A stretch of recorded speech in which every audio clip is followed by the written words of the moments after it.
অগপ আৰু বিজেপিৰ মাজত ক্ষেত্ৰ লৈ পেলাই মতানৈক্য আৰম্ভ হৈছে এই ক্ষেত্ৰত কি ক'ব? কোনো মতানৈক্য হোৱা নাই। আমি 2016 চনৰ পৰা ভাৰতীয় জনতা পাৰ্টিৰ সৈতে একেলগে নিৰ্বাচন কৰিছোঁ।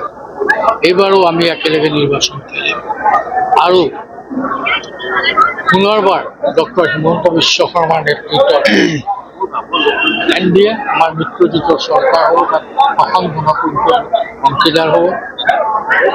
এখন আমি বিচাৰিছোঁ এই সম্পৰ্কে আসনৰ চূড়ান্ত সিদ্ধান্ত এতিয়াও হোৱা নাই। দুই এদিনতে সিদ্ধান্ত হ'ব। আমি আশা কৰোঁ অসম গণ পৰিষদৰ প্ৰতি ৰাইজৰ যি সমৰ্থন আছে সেই সমৰ্থনৰ প্ৰতি লক্ষ্য ৰাখি আমি অসম গণ পৰিষদে কেইটা চিট বিচাৰিব অসমত? আমি কেইটা চিট বিচাৰোঁ এইটো নকওঁ, কিন্তু এটা কথা আপোনালোক এইবাৰ অসম গণ পৰিষদৰ বহমপুৰ সমষ্টি আপোনালোকে বিচাৰিছে নেকি? তেনেকুৱা কিবা আছে নেকি? না বিচাৰিছোঁ, বিচাৰিব কথা নাই, আমি বিচাৰিছোঁ। বিজেপিয়ে যি চিট আপোনালোকক দিব, অসম গণ পৰিষদ দিব, তাক লৈ আপোনালোক সন্তুষ্ট হ'বনে? এতিয়া আলোচনা চলি আছে, আলোচনা সম্পূৰ্ণ হ'ব দিয়ক।